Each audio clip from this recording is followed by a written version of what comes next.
Boa tarde, muita paz no coração de todos.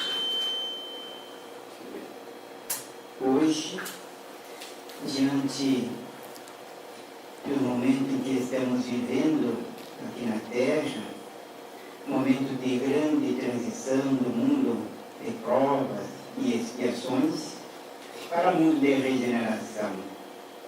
Anunciada está esta transformação no processo evolutivo, onde que nós vamos encontrar em Lucas, no capítulo 21, versículo 11, quando ele nos diz: ouvireis falar de guerras e rumores de guerras. Olhai, não vos assusteis, pois será necessário que aconteça essas coisas, mas ainda não é o fim. Levantar-se-á nação contra nação, povo contra povo. Haverá grandes terremotos, epidemias e fome em vários lugares. Coisas espantosas acontecerão e haverá grandes sinais nos céus. Mas na frente, Lucas vai dizer, no versículo 33, passará o céu e a terra, mas minhas palavras não hão de passar. Então, diante deste momento de transição, é exatamente o assunto que nos traz hoje para a reflexão, a transição planetária.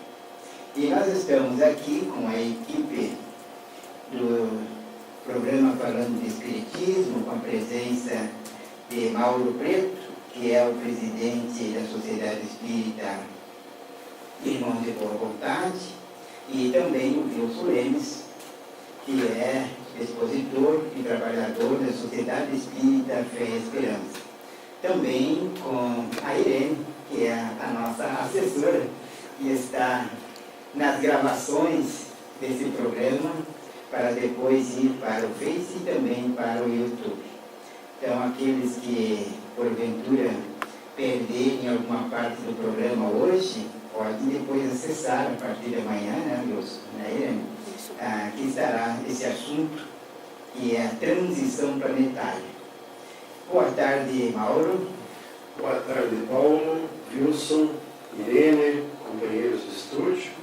E especialmente o nosso abraço, o nosso carinho, nosso boa tarde aos radiovintes, às famílias que nesse momento sintonizam a Rádio Com FM para ouvir os estudos, as propostas do programa Falando de Espiritismo.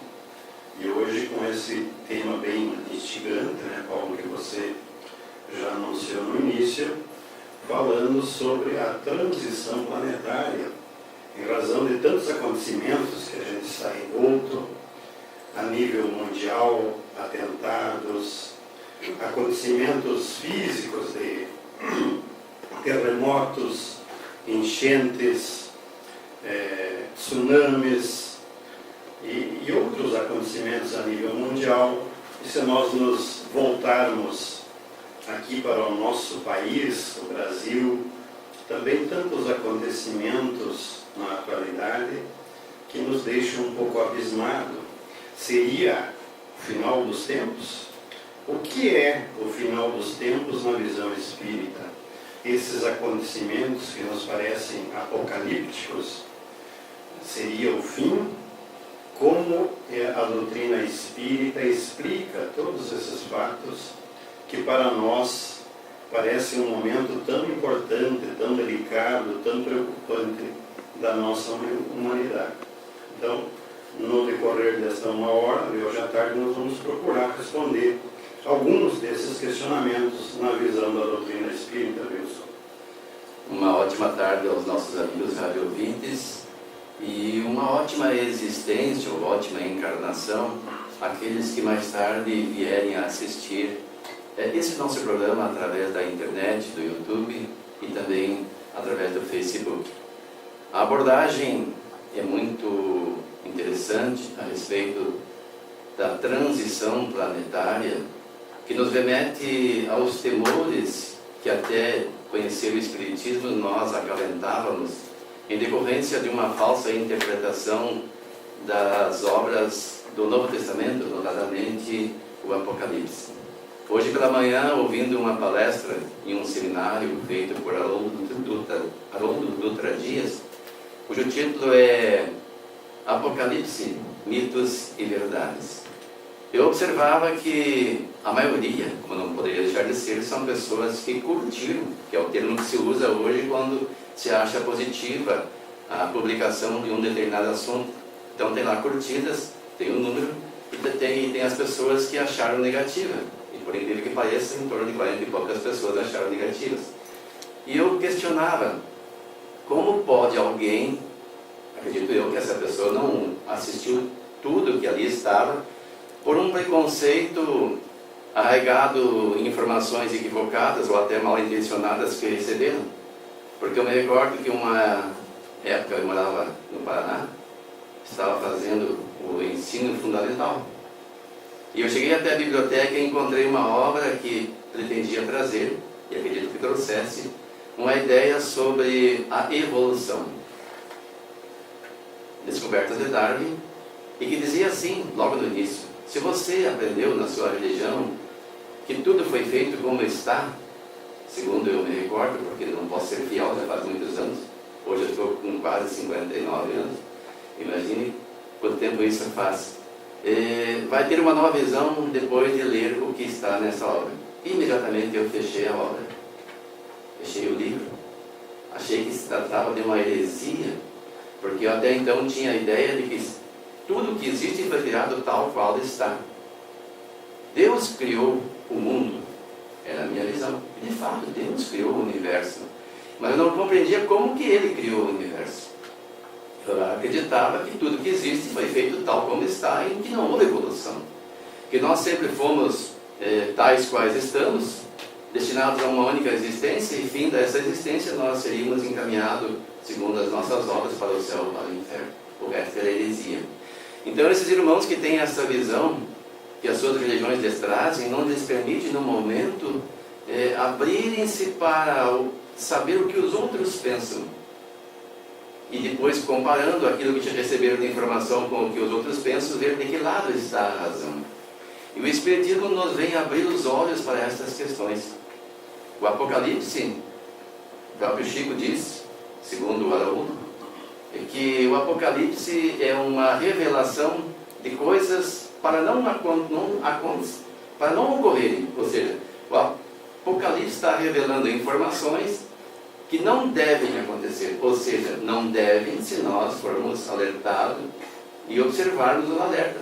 E aí ele lembra de Jonas, que recebeu, segundo a Bíblia, uma informação de Deus que uma determinada cidade iria ser destruída se não adotasse tais comportamentos. E Jonas chegou lá, como ele disse assim, todos nós temos a tendência de trazermos as notícias ruins, somos ágeis nisso. E esta cidade vai ser destruída.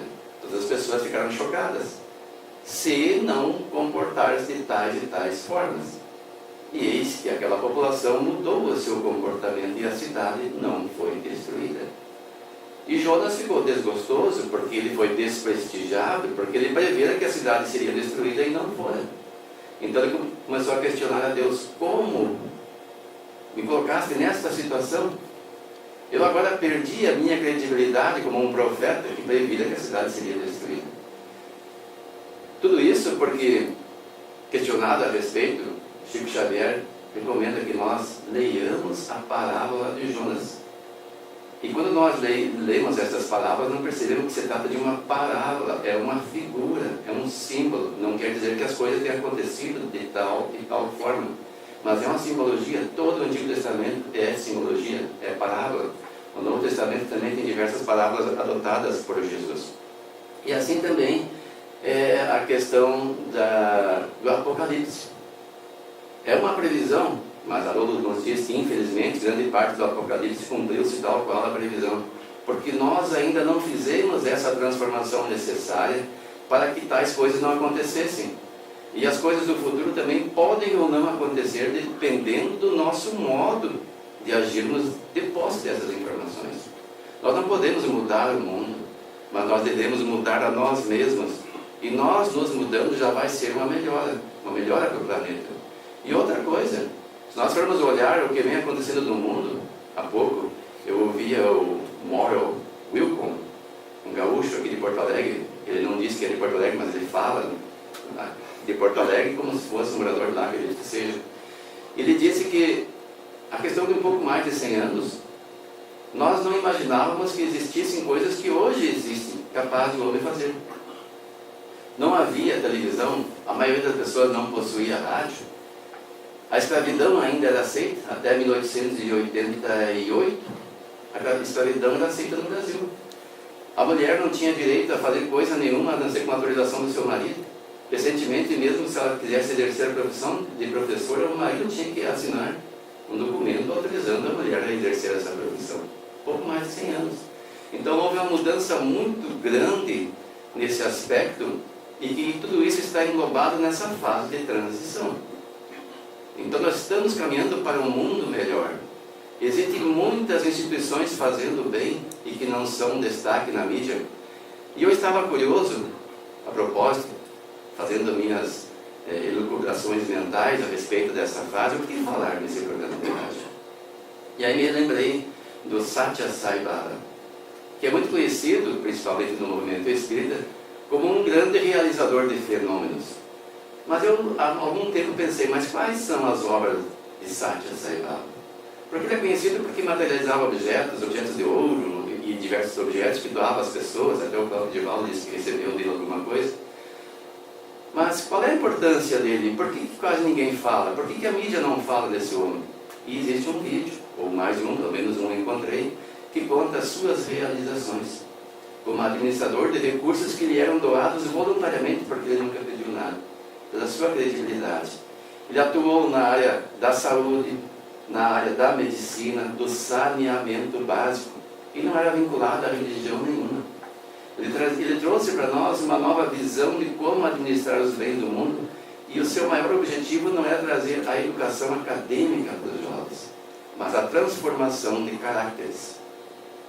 E ele foi exemplar nesse sentido. Então, por que não nos espelharmos desses espíritos que vêm, nesse momento de transição planetária, nos trazer mecanismos de como nós podemos gerir os recursos que a Terra nos disponibiliza, que a humanidade possui? Por que os grandes administradores dos bens públicos não olham o seu exemplo? Em 1 ano e meio ele distribuiu água para milhões de pessoas, em lugares que as pessoas não tinham acesso ao mínimo de uma água potável. A água era contaminada, gerando doenças. E ele, em 1 ano e meio, fez isso. Construiu hospitais que, se nós olharmos, parecem verdadeiros shoppings, gratuitos para toda a sociedade pobre. Educação do primário até a pós-graduação gratuita aos jovens. Mudou uma geração e é pouco ou quase nada lembrado. As suas obras estão presentes em mais de 170 países, mudando o comportamento das civilizações que têm acesso a essas informações. Então é um mundo que está evoluindo para melhor. E esse jovem, que eu chamo jovem, comparado a mim, o Moral Wilcon, faz uma abordagem a respeito de outra questão que nós geralmente levantamos. Quem serão aqueles que serão selecionados para serem expulsos, dizemos nós, para o mundo inferior? Não há expulsão. O que há, que ele fala e eu concordo com ele, é uma questão de escolha, de sintonia vibracional. Eu escolho estar numa casa religiosa, um centro espírita, num grupo de estudo, ou escolho estar lá assistindo um programa qualquer de televisão, ou junto com outros amigos para outros fins que mais me aprazem. Assim somos nós. Aqueles espíritos que escolherem viver afastado das leis de Deus, deliberadamente, não por ignorância. São aqueles que adquiriram um certo intelecto, uma capacidade de domínio de massas e que estão aí corrompendo a sociedade. Esses sim vão ser, por uma questão vibracional, reportados ou transferidos para mundos inferiores. Não como meio de punição, mas como de sintonia. E ao mesmo tempo auxiliarão o progresso desses mundos. E isso já vem acontecendo. Mas quem serão esses? E aí ele reporta ser uma coisa que nós equivocamos frequentemente. Serão esses bandidos que aparecem na mídia e que assaltam nos cruzamentos, que andam de moto assaltando os pedestres. Será? E aí ele diz assim que muitos desses irmãos nossos assim agem porque não tiveram oportunidade nenhuma. Se fôssemos fazer uma análise da família deles, quem são os seus pais? Obviamente, a maioria, com algumas exceções que existem, seriam aqueles que não tiveram um mínimo de educação que lhes garantisse um meio de ascensão intelectual e moral. Então eles são cooptados pelos líderes dessas facções, que muitos desses líderes, de fato, sabem o que é certo e sabem o que é errado, mas optaram por ficar praticando mal. E aí encontramos aquela obra, A Caminho da Luz, de Emmanuel, que fala que milhões de espíritos foram degredados de um planeta da constelação de Capela. Milhões. E nós, como adoramos aquelas visões apocalípticas, que queremos que aqueles que não se coadunam com o nosso pensamento, que acreditamos ser do Cristo, devem ser expulsos. Aí dizemos, 2/3 da humanidade vai ser expulso, criando pânico nas pessoas.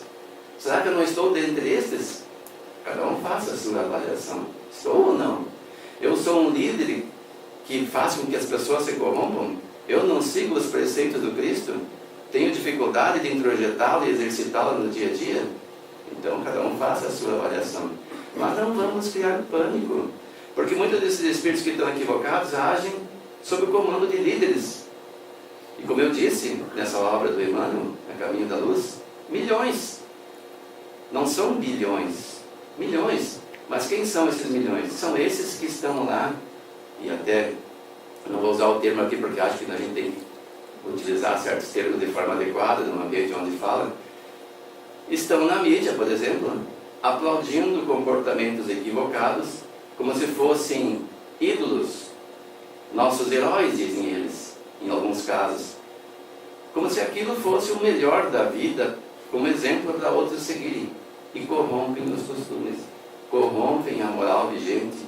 Então pessoas assim que deliberadamente trazem para nós, não são informações, são ideias equivocadas de um tipo de conduta, e que nós vemos, todo mundo parece que está seguindo essa onda, como um comportamento de massa.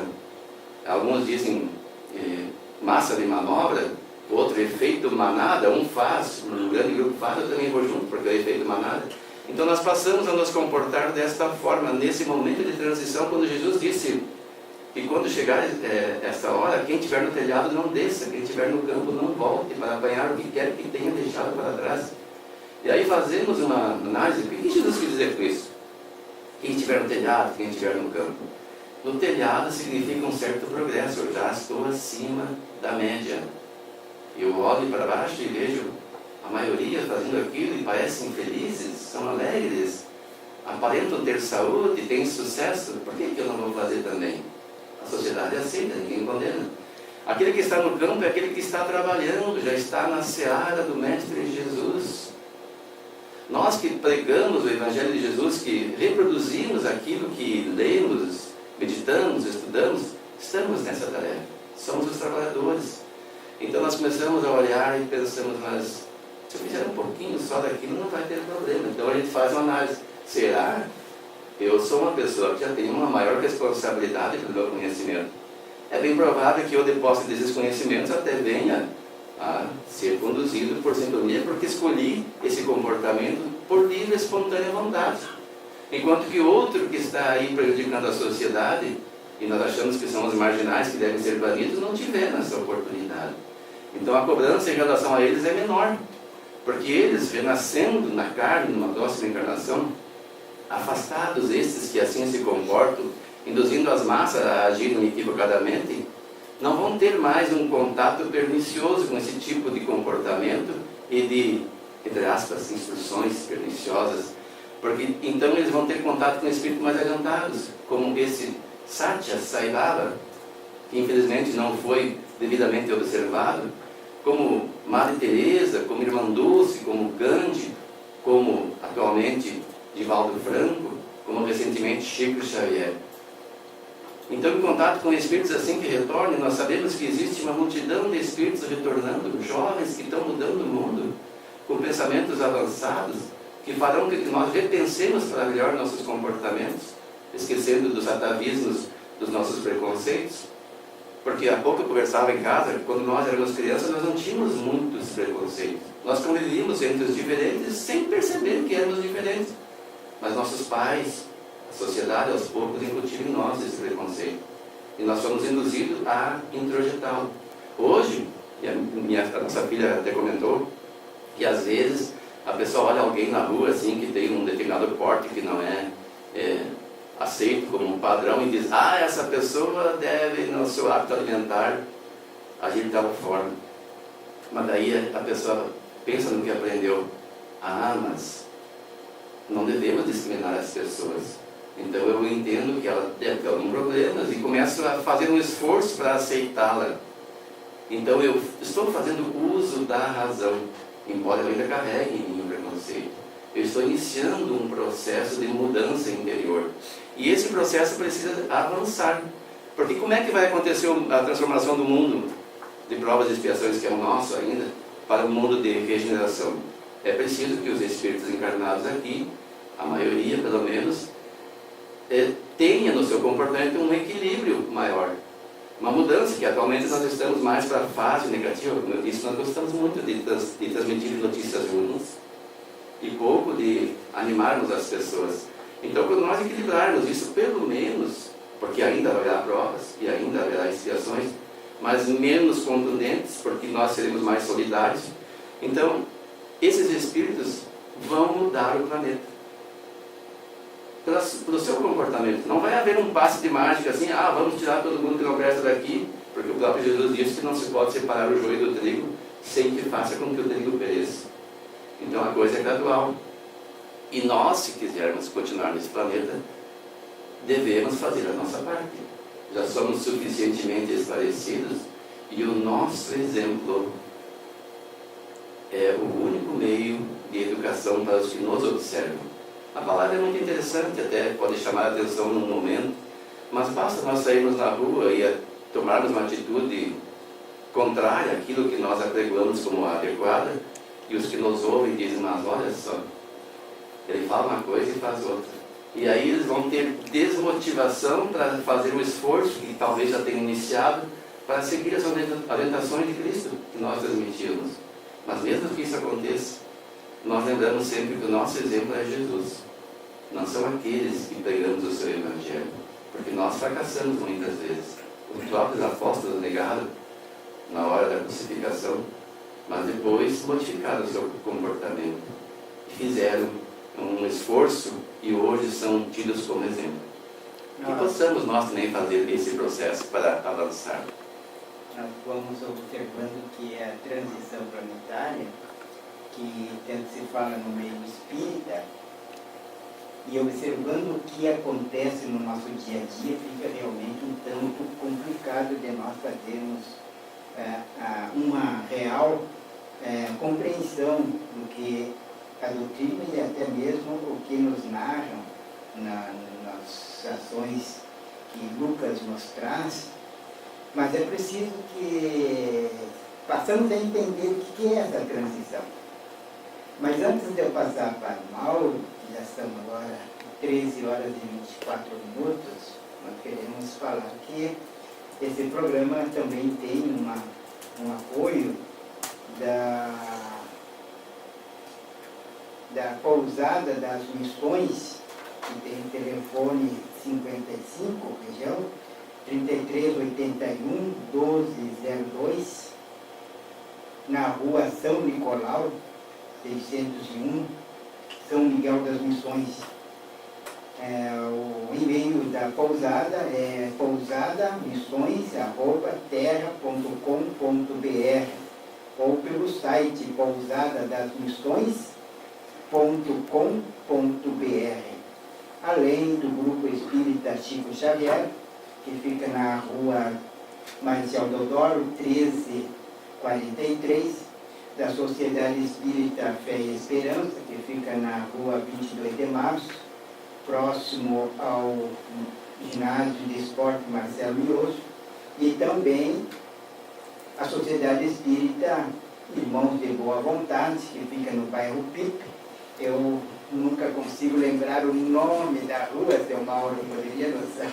Pois sim, Paulo, é na rua Laurindo Piccoli, número 500, antiga rua 31 de dezembro. Então, esses são os que nos dão o apoio a esse programa. Então, voltando novamente, Mauro, em torno dessa transição, sabemos que toda transição é quando estamos saindo de uma fase, entrando em outra fase, ou então aquela transição quando uma casa está sendo reconstruída, tá? Quando ela está num momento difícil, que está sendo desmanchado algum ponto para refazer melhor, né? E mudando alguma coisa. Então, durante aquele momento, parece que tudo fica em um caos, tá? Até as coisas voltarem ao seu devido transformação, com aquele ar de novo, de belo e de bom.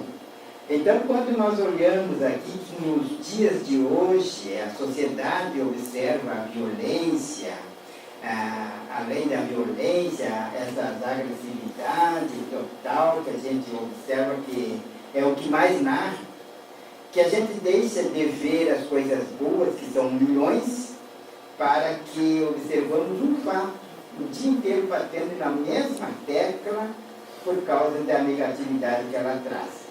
Além das doenças, dos transtornos depressivos, da drogadição, do sexo desvairado, das fugas psicológicas e tantas outras situações de desrespeito, como é que nós vamos então falar no momento dessa transição que não é exclusivamente daquela que vai ser por um cataclisma ou que vai ser por terremotos varrendo tudo, mas como vai ser essa caminhada para a transformação?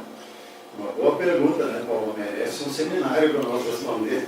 Nesses 30 minutos aí nós não vamos conseguir, certamente, amigos ouvintes, Wilson, Paulo e Irene, mas eu estava observando Paulo e Wilson, nós usamos o termo transição aqui, e tem muitos amigos ouvintes nesse momento que daqui a pouco não estão familiarizados com esse termo, e vamos só dar uma explicadinha rápida, que na realidade Divaldo Franco utiliza o termo transição planetária, que é o título de um livro, ditado pelo espírito Manuel Filomeno de Miranda. Então esse livro vai abordar esse processo de transição, que na realidade o título desse livro, Transição Planetária, é um resumo da expressão a transição de um mundo de provas e expiações para um mundo regenerado. Isso foi abordado por Kardec nas obras básicas, especialmente no livro Gênese, e também no livro dos Espíritos, que comenta sobre o progresso da humanidade, de que a Terra, como de sempre, teve grandes períodos da humanidade. A Revolução Industrial e assim por diante, até nós chegar no dia de hoje. Então sempre houveram transições. É claro que existem dois tipos de transição, Paulo. Existe aquela transição lenta, gradual, progressiva, que o ser humano não consegue observar, porque ela se dá através dos milênios, ou seja, dos séculos, dos milênios. Então, numa existência, nós não conseguimos absorver e analisar essas transformações pelas quais passam tanto o globo Terra, quanto o universo, quanto nós, humanidade, habitantes temporariamente aqui do plano Terra. Então, se dá esse progresso lento, gradual, marcha ascendente, né? E também tem aquela outra transformação brusca. Essa sim nós conseguimos observar. Por exemplo, a utilização da tecnologia. Nós que estamos aqui com o cabelinho mais encandecido um pouco, se nós olhar para trás, na nossa infância nós não tínhamos o aparelho de celular, não tinha um microcomputador, que agora o Wilson está manuseando perfeitamente ali, fazendo as suas pesquisas, nós não tínhamos nada disso. Então, dentro de uma vida, de uma existência do ser humano na Terra, essas podem ser consideradas transformações bruscas, porque eu consigo analisar e vejo o que aconteceu no decorrer de meio século, 50 anos, olha só quantas transformações. Outros fatos bruscos, um tsunami que devasta toda uma área, toda uma costa do mar, toda uma região da Terra, e a partir dali toda aquela sociedade se reorganiza de uma forma diferente, né? Então tem o processo evolutivo lento, gradual, progressivo, como também tem os acontecimentos bruscos, estanques, que são exatamente, usando um linguajar popular, assim, para chacoalhar nós, chacoalhar a humanidade para que avance mais depressa rumo à perfeição moral, mais especificamente, já que o progresso intelectual, o progresso tecnológico, eles são a olhos vistos. A gente vê a todo momento o homem avança em ciência do mundo, mas a moral, a ética, os costumes, esses parece-nos que fica retraído. Mas Kardec, nas obras básicas, vai nos explicar que a transformação moral, ela decorre da transformação intelectual. Ou seja, ela vem depois, mas ela acontece. Porque o homem, adiantando-se em ciência do mundo, vai ter melhores condições de distinguir o bem e o mal. E dali a pouco de começar a deixar o mal de lado e praticar mais o bem, porque ele sabe que existe uma lei de causa e efeito, que tudo que nós fizer, nós vamos ter que responder e vamos receber de volta. E você comentava, Paulo, mas como? Essa sociedade está tão agitada, tem tantos crimes, roubos, falta de ética, falta de moral.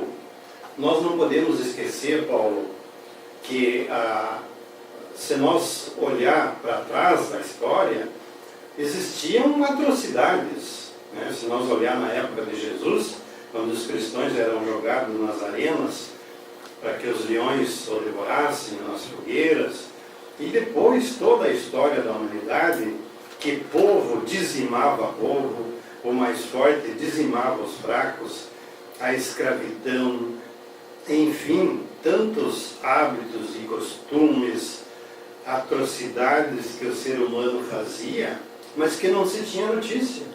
E hoje, com o avanço da tecnologia, se nós ligarmos o aparelho de televisão na nossa sala, instantaneamente eu fico sabendo de um fato que está acontecendo no outro lado do globo. Então isso nos parece preocupante e nos choca, essas notícias de atrocidades, de crimes, de roubos, enfim. Mas o que acontece? Isso é o resultado do hábito e dos costumes e da importância que o ser humano dá para as coisas. A notícia boa, como dizia o Wilson, tem tantas por aí, tantas instituições, tantas pessoas dedicadas, fazendo bem, programas excelentes, recuperando pessoas que estavam nas ruas, fazendo bem de todas as formas, não aparece na mídia. Por quê? Porque não vende. Ou seja, todos nós, de uma forma geral, preferimos ouvir o que é catastrófico, o que é preocupante, alguém batendo em alguém, alguém roubando e dando tiro, o conflito no Morro do Rio de Janeiro, o roubo em São Paulo e assim por diante. Então isso vende mais na média da sociedade, por isso que a mídia divulga mais. Mas se nós provavelmente colocarmos numa balança, eu não posso afirmar, e nem tenho argumentos e nem dados de pesquisa para dizer isso aqui, mas certamente o globo avançou, em números de pessoas, hoje nós somos 7 bilhões de habitantes no globo, pouco mais de 7 bilhões, proporcionalmente às criaturas encarnadas aqui no globo, certamente os atos maus de violência, as coisas ruins diminuíram. Se nós for olhar há 1000 anos atrás, ou alguma coisa assim, quando o número de habitantes no globo era bem menor e aconteciam tantos fatos desagradáveis que nós só através da história temos esses conhecimentos. Então Kardec vai nos trazer de forma lúcida, clara, tranquila, essa visão do Espiritismo, essa ciência, essa doutrina filosófica que é a doutrina espírita, de que sim, o globo passa por um processo de transição, assim como já passou em tantos outros momentos. E que nesse momento, então, concluindo essa explicação da expressão transição planetária, se opera gradualmente, como diz o Divaldo Franco, 1 milênio são 1000 anos. Então, a transferência, a transição do mundo de provas e expiações para um mundo regenerado, certamente vai ocorrer nesse milênio, no decorrer de um milênio. Então nós, numa existência de 70, 80, 100 anos de idade, não vamos conseguir vislumbrar isso. Nós vamos acompanhar, talvez, em outras reencarnações que nós tivermos aqui no globo, mas vamos ver cada fatia, cada parte do processo evolutivo. Não vamos ter o todo, porque isso é através dos séculos que vai ocorrendo. Então, seguramente, né? E nós, outros termos que nós estamos usando aqui, Wilson e Paulo, que é mundo de provas e expiações, talvez tenha alguns companheiros lá nos lares escutando, sim, mas o que é isso, né? Provas é aquilo que Deus permite nós sejamos submetidos, assim como existe a prova lá do aluno que senta na classe escolar, faz a prova para passar de ano. Então, em uma encarnação, nós recebemos algumas provas para ver se moralmente nós adiantamos como ser espírito imortal que somos, né? E a expiação, o que é? Não é espiar, né? O termo de espiar atrás da porta, mas sim, é resgatar aquilo que eu fiz errado. Porque ninguém, a providência divina, ela nos faculta esse grande favor, vamos dizer assim, para o ser humano, que é dar novas oportunidades. Mas nós fatalmente temos que colocar no lugar, como diz o Haroldo Dutra Dias, né? Aquilo que eu tirei do lugar eu vou ter que botar. Aquilo que eu estraguei eu vou ter que consertar. O que eu quebrei eu vou ter que colar, seja nessa encarnação ou na outra, eu vou ter a oportunidade. Dentro desse ponto, Mauro, falando sobre as provas, né? O momento que temos de passar pelas provas são exatamente as lições que a vida nos impõe para que, através do exercício dessas lições, nós possamos passar de um patamar evolutivo, espiritual, ou de um progresso pessoal, tanto no campo moral quanto no campo profissional, né? E até no nosso estado emocional. E dentro dessa expiação é que nós vamos sentir o mal que nós fizemos em nós mesmos.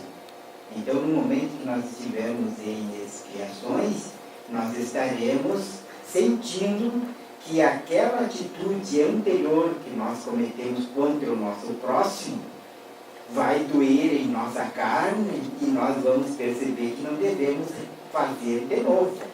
Mas aí nós entramos no terceiro ponto, que é a reparação que estava fazendo, que tem que refazer tudo. E esse refazer é quando nós estamos exatamente em transição ou transformando-nos para uma posição melhor. Então a Terra, dentro desse processo de transformação moral, que é a transformação da Terra, nos períodos que nós estamos passando, é exatamente no campo moral. Por isso que nós estamos nos chocando muito com o que a mídia apresenta. Porque a mídia está trazendo exatamente a condição moral degradante do homem, que mesmo com suas inteligências, mas que nada tem de moral. Então, por isso que a gente vê a corrupção, e quando nós nos chocamos, é porque nós já cansamos de passar por essas situações, e até mesmo por outras épocas nós temos agido igual. Então, é o momento em que mesmo que a mídia está quase sangrando, né? pelas suas notícias, mas ela nos chama nesse ponto. Não queremos informações que é necessário que o indivíduo mude. Enquanto não houver essa mudança individual do ser humano no comportamento, nós vamos estar assistindo, ouvindo e às vezes participando do que é degradante para a nossa civilização. A questão do que é degradante para a nossa civilização ainda vai acontecer por algum tempo. Não existe um momento exato em que as coisas aconteçam. Esse processo de transformação começou desde quando surgiu o Espiritismo. Se nós formos olhar, já havia a anunciação de que, passadas algumas gerações, esse processo se completaria. No entanto, nós observamos o seguinte: o que as pessoas esperamos, a maioria, pelo menos, quando falamos em um mundo de regeneração? Nós esperamos um mundo totalmente diferente desse, mas vamos olhar lá o que diz Santo Agostinho no Evangelho segundo o Espiritismo, no capítulo 3, itens 17 e 18. Diz o seguinte: os mundos regeneradores servem de transição entre os mundos de expiação e os mundos felizes. A alma penitente encontra neles a calma e o repouso e acaba por depurar-se. Sem dúvida, em tais mundos o homem ainda se acha sujeito às leis que regem a matéria. A humanidade experimenta as vossas sensações e desejos, mas liberta das paixões desordenadas de que sois escravos. Isenta do orgulho que impõe silêncio ao coração, da inveja que a tortura, do ódio que a sufoca. Em todas as frontes vê-se escrita a palavra amor. Perfeita equidade preside as relações sociais. Todos reconhecem Deus e tentam caminhar para Ele, cumprindo-lhe as leis. E aí prossegue Santo Agostinho. Nós não vamos ler tudo, porque fica meio enfadonho. Nós vamos fazer as nossas considerações a respeito do que ele quer dizer. Não é um mundo muito diferente do nosso. O nosso já tem condições para ser um mundo de regeneração. O que falta é a mudança comportamental, a mudança moral para melhor de uma expressiva parcela da sociedade. Como eu disse antes, muitos que agem equivocadamente não têm referência. Pelo contrário, têm estímulos a continuar agindo equivocadamente. E o próprio Kardec já disse que enquanto houver egoísmo na Terra, não teremos sequer segurança. E esse momento é um momento em que se clama por segurança. E aí nós procuramos o que? Mudar as leis, torná-las mais rígidas, mas ao mesmo tempo em que esquecemos de que não adianta nós segregarmos o delinquente se não educarmos. A nossa Constituição prevê que as casas de detenção, os presídios, seriam centros de recuperação, de ressocialização. Mas há algum tempo, quando eu estudava ainda nos cursos superiores, eu ouvi uma palestra de se não me engano, desembargador, que dizia que como ressocializar alguém que nunca foi socializado. Dizia ele que o Estado, quando lembra-se dessas pessoas, é a primeira vez que lembra delas, quando elas delinquem, são pegas em flagrante ou logo depois. Antes disso, ninguém lembrava, ou seja, o Estado está devendo. Mas o que é o Estado? O Estado é reflexo da sociedade, porque os nossos políticos são filhos da sociedade e refletem lá o comportamento social. Nós ignoramos o sofrimento do próximo. Só lembramos dele quando ele se torna uma causa de preocupação para nós, um perigo. Aí nós lembramos dele. É um comportamento egoísta. E esse mundo de regeneração não vai acontecer mais isso. Nós compreendemos que somos todos integrantes de um corpo único do universo. Que a minha felicidade não pode ser construída em cima da desdita do outro. E que o sofrimento do outro não é indiferente à minha consciência. Se eu estou com ele, pelo menos próximo, no mesmo planeta, nós precisamos estar todos bem, para que eu fique bem. É até um pensamento um tanto quanto egoísta, mas melhor do que aquele que só pensa em mim e não pensa no bem do próximo. Então, se eu não tenho o amor desenvolvido na sua plenitude, pelo menos que esse sentimento comece a vigorar em mim. Eu preciso fazer com que o outro fique bem para que eu fique melhor. Não é possível eu estar bem vendo uma comunidade toda sofrendo. Hoje pela manhã eu comentava com a Helene e a minha filha em casa que a gente ouve muito falar em crise, mas nós até temos certas dificuldades, mas não estamos em grande crise.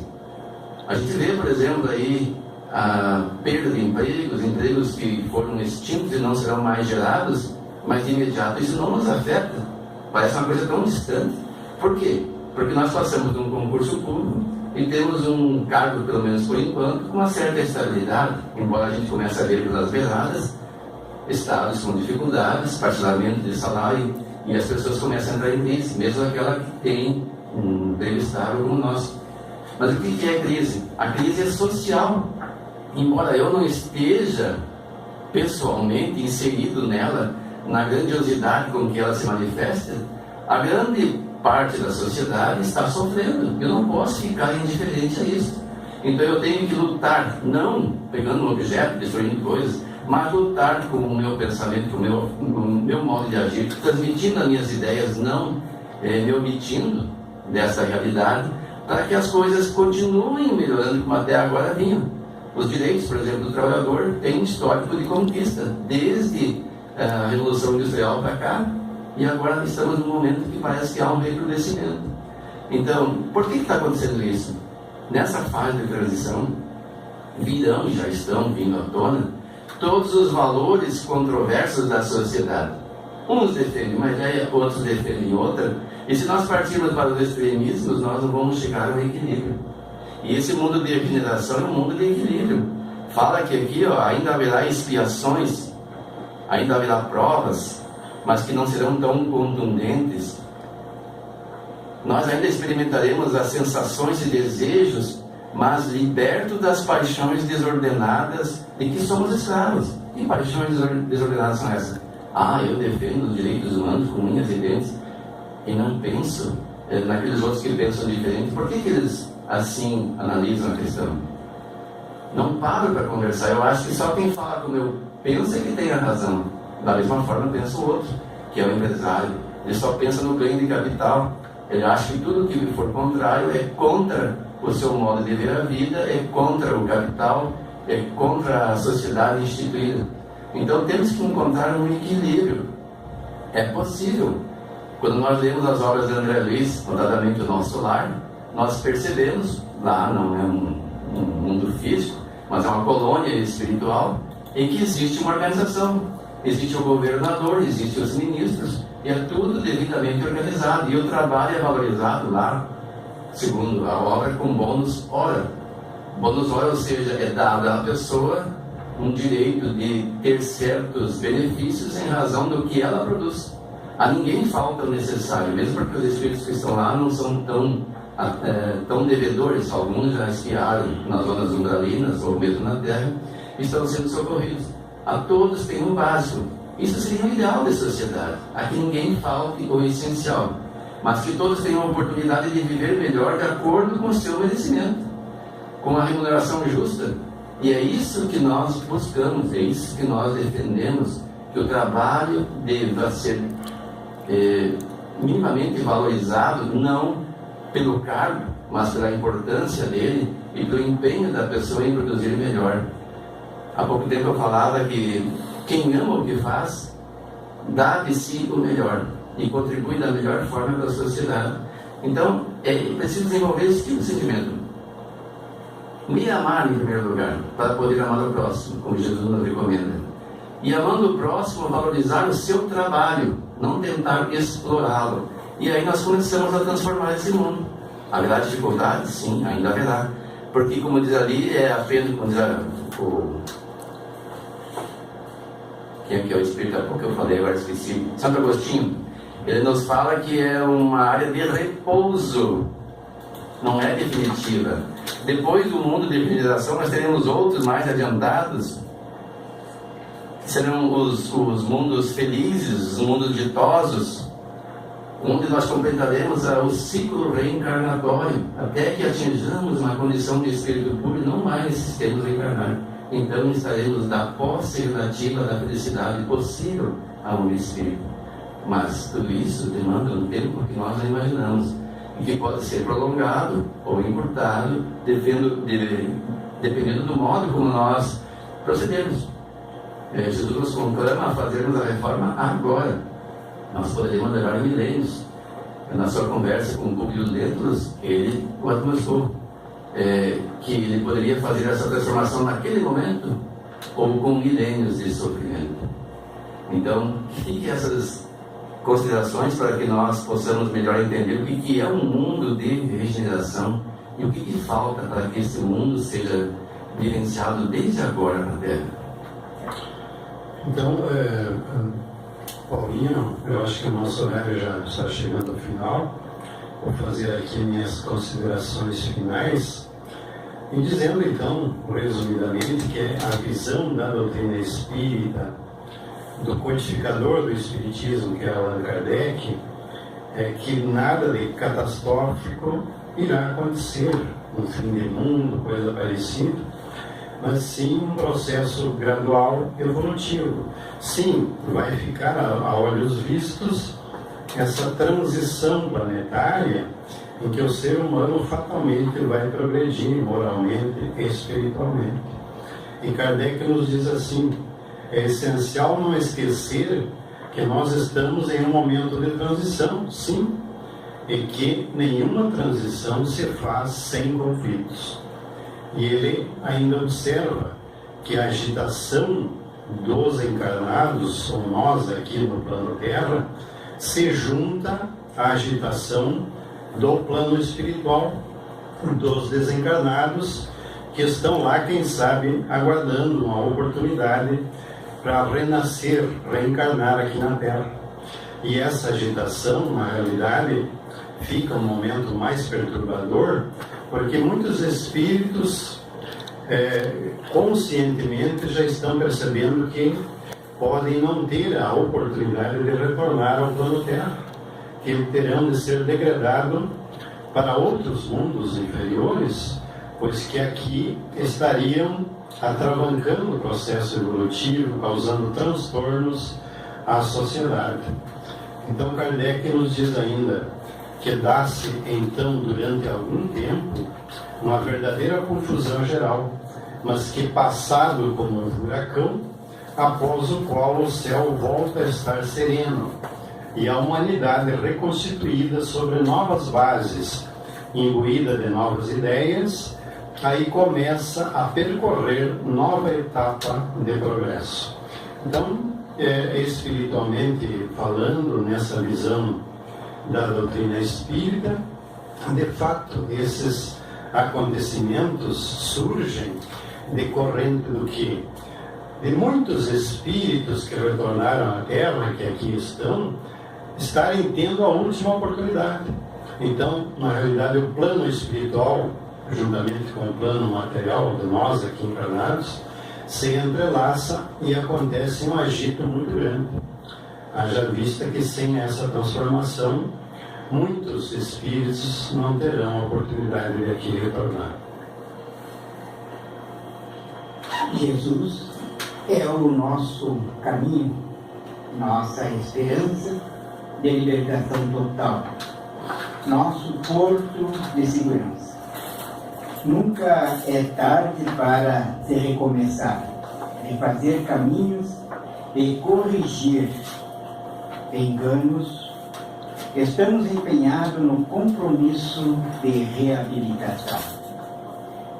Nós vamos ter na próxima semana, no próximo domingo, o tema Armadilha da Rede Social. Nós vamos trazer aqui uma prece para a nossa reflexão de encerramento do nosso programa de hoje, falando de Espiritismo. Então vamos ao nosso momento de meditação em prece. Amado Mestre Jesus, convidaste-nos para trabalhar na tua seara e totalmente desequipados apresentamos-nos à última hora, quando nos recebeste, oferecendo-nos o campo a lavrar. Embora o dia se apagasse em a noite que se aproxima, permitiste que nos apressássemos e arássemos as terras dos corações endurecidos, a fim de podermos nela em sementar a tua palavra de amor e luz. Após os anteriores fracassos em que tombamos, não tervicejaste em conceder-nos o lastro da confiança para a execução do teu programa de renovação da terra. Apesar da nossa pouca experiência e quase nenhuma sabedoria, mesmo lutando contra as nossas imperfeições, visitaste-nos vezes incontáveis, a fim de sustentar-nos no esforço de autotransformação para melhor, a fim de podermos enfrentar os desafios internos e solucionar as dificuldades exteriores. Os dias passaram na ampulheta do tempo e chegamos à etapa final com as mãos quase vazias de feitos, embora o coração e a mente agradecidos por todas as tuas formosas concessões. Perdoa-nos a imperícia, as limitações, as dificuldades, porém, o que possuímos de melhor, oferecemos ao serviço, e o que muito gostaríamos de realizar, tentamos fazê-lo, permanecendo disposto para os empreendimentos do futuro. Honra-nos com novos convites e enriquece-nos com a tua incomparável misericórdia, facultando-nos novos cometimentos de luz. Agradecemos-te, Senhor nosso, depositando no teu coração amoroso os nossos melhores sentimentos de ternura e de gratidão. Essa prece nós encontramos no livro Transição Planetária, de Divaldo Franco, pelo Espírito Manuel